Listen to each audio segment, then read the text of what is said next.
First race we're going to talk about is the race that is the most talked about on X, formerly known as Twitter, Fighting Fifth.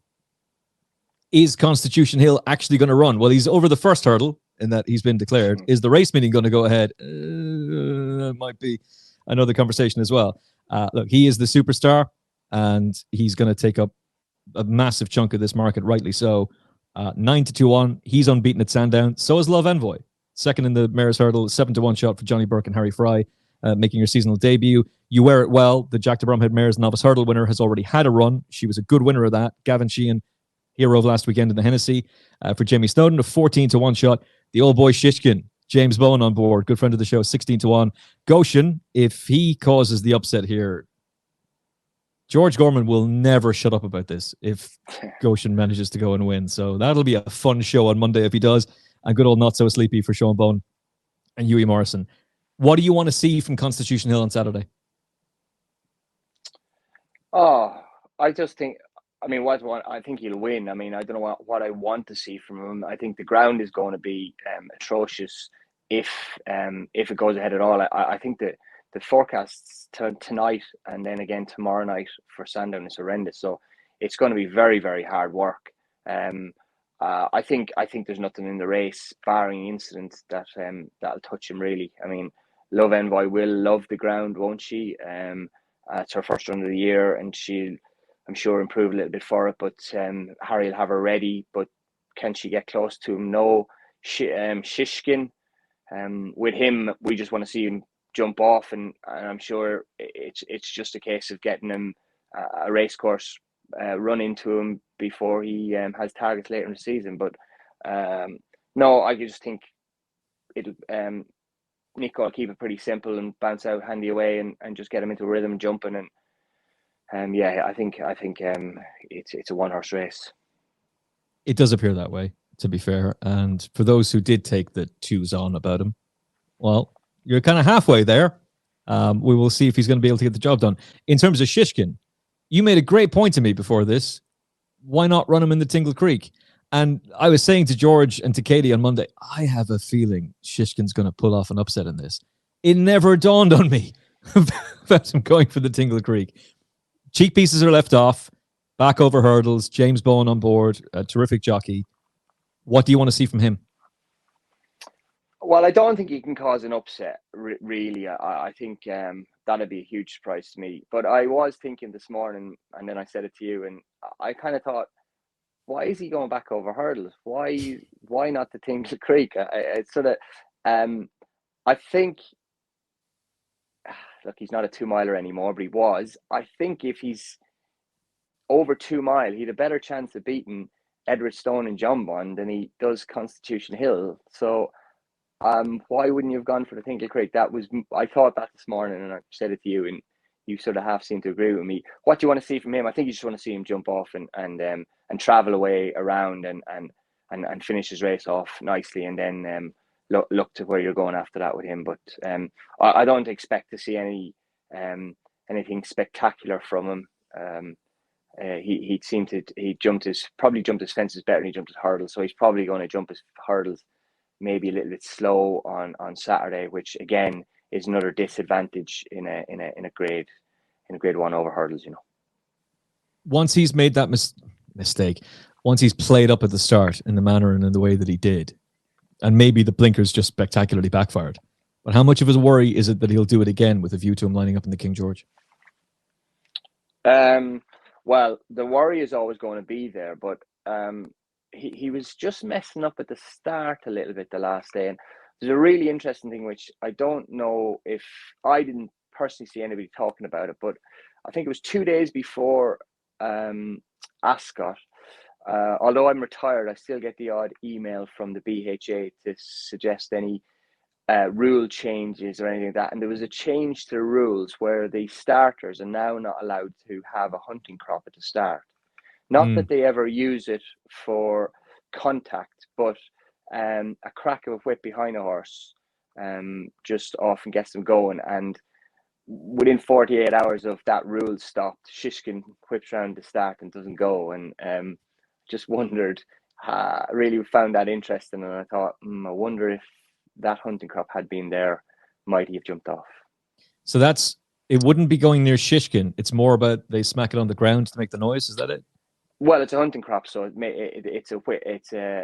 makes a loud crack. Yeah. I think Nicky would appreciate. He wouldn't want it hitting Shishkin, but he certainly would have appreciated any help that they could have gotten. They never come near a horse with it.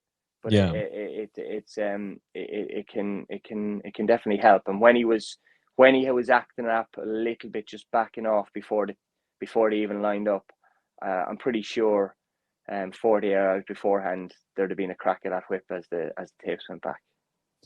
Of the two mares, which one do you think is going to advance their mares hurdle claims for the Cheltenham Festival more, Love Envoi or You Wear It Well? Well, I don't think Love Envoi has to advance it. I think she's going to line up in the mares hurdle pretty guaranteed, and You Wear It Well. I mean, I know that's her target, and the chances are she's going to line up in it too. But I suppose she's been on the upgrade, but she's got to take another step forward if she's going to put herself into the limelight for that race in March. I spoke to Harry Fry about her recently enough. She posted a Racing Post rating in the mares hurdle that would have been good enough to win 9 of the last 10 runnings.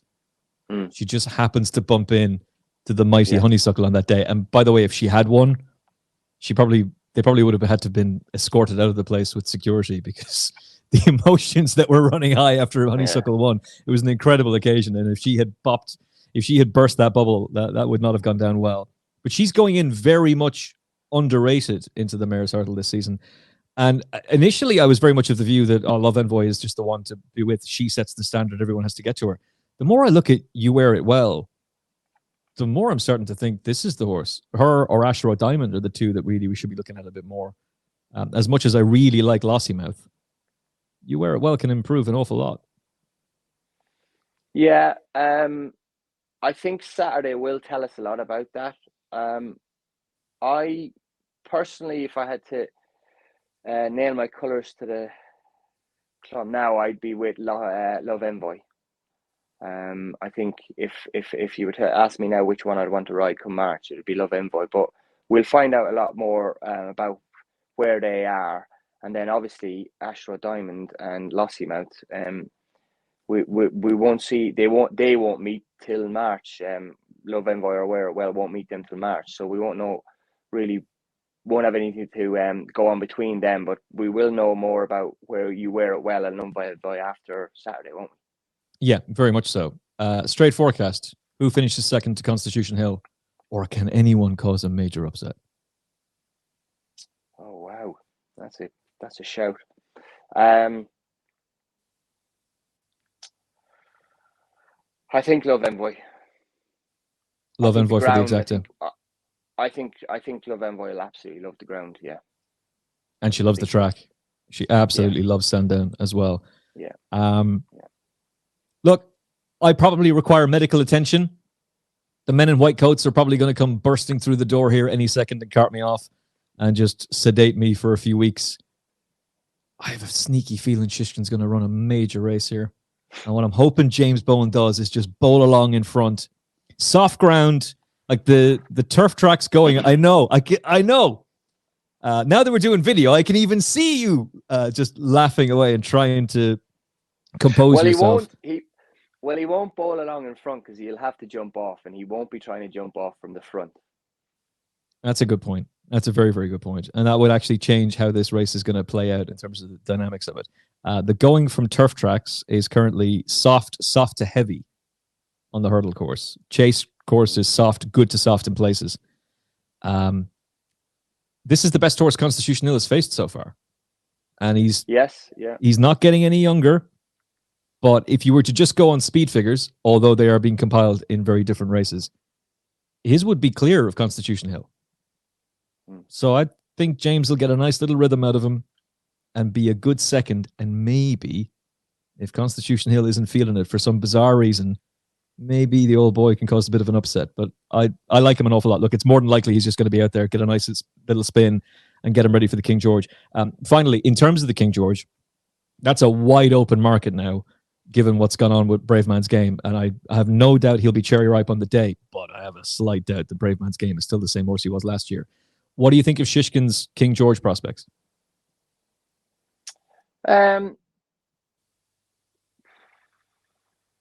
Well, before I'd be with him. I mean, I think he's got to have a chance. You want to see him really.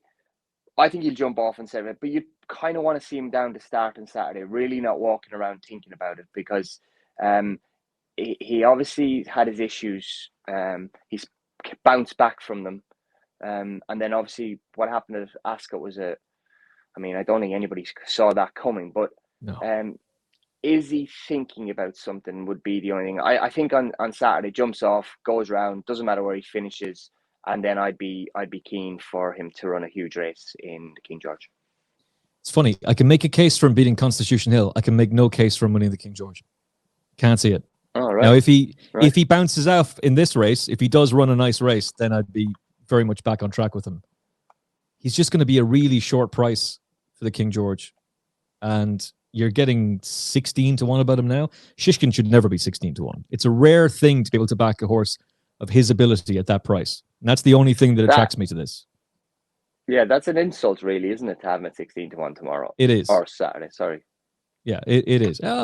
Most people will listen to this on Friday. Don't worry, you're grand.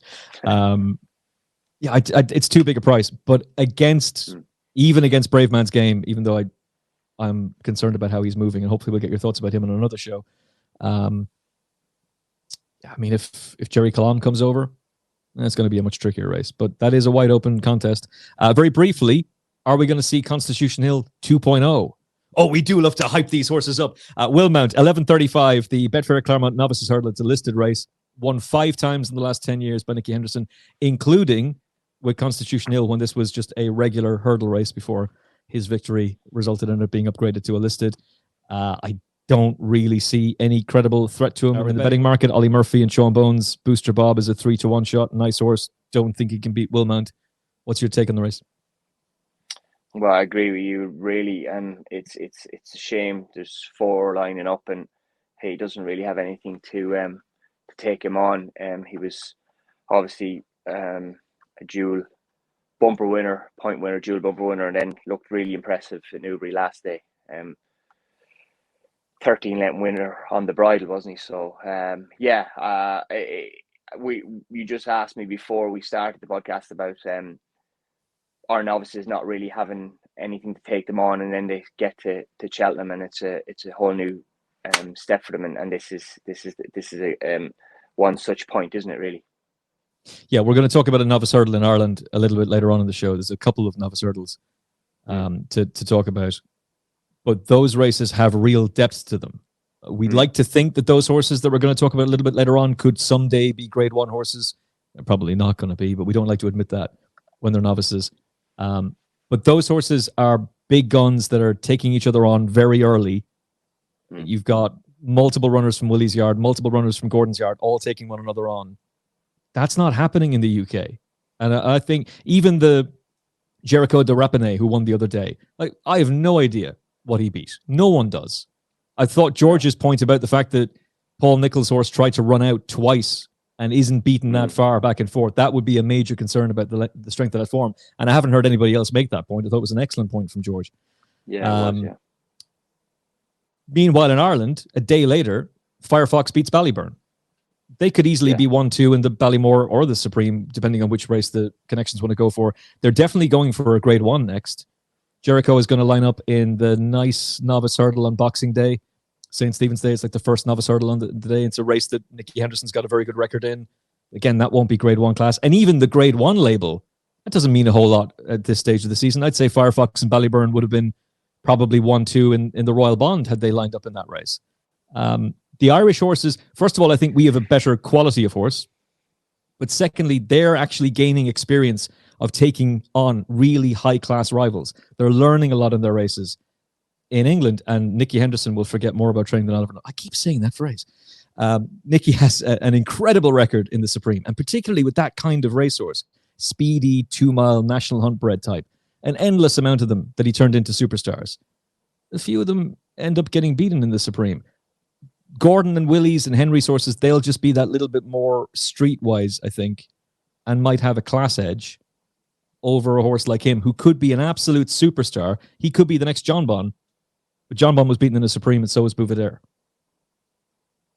Yeah, but over here they're just so keen to keep them away from each other, though. I mean, Gordon just loves to take Willie on, and over here they just don't. He just Gordon loves to take Gordon on. Gordon will run three of his top ones and see which one is the best, and leave poor old Jack saying, "Go on, Jack, you pick."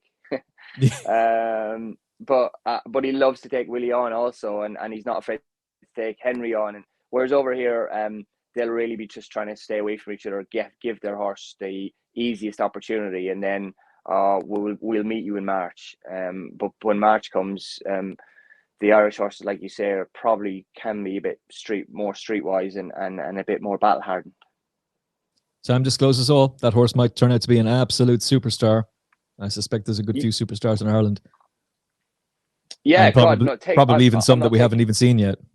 Yeah, I'm not taking anything away from this horse. He looked really good, and he might look really good tomorrow again, and hopefully he does. And then you got to be thinking about it. I think like Booster Bob, he'll run a big race tomorrow, and the ground won't bother him, and he's not a bad yardstick. He's probably not grade 1 quality or maybe even grade 2 quality, but he's a pretty decent yardstick, and I don't think this horse is going to beat him by 25 lengths or anything like that. He'll give him a race. Yeah, I'd agree with that. I think it's also very much worth bearing in mind, Nicky. There was a quote from Nicky Henderson in the Racing Post last week about that horse Jericho de Repenay, and it was something along the lines of, "I have loads of horses who work just as well as him." Yeah, like he was really trying to downplay things, and there is an enormous amount of hype. And then you look at Willmount. He told the Racing Post for their stable tour, just before the jump season was kicking in, that he had gone out of his way to acquire the sister of this horse because he was so impressed with him.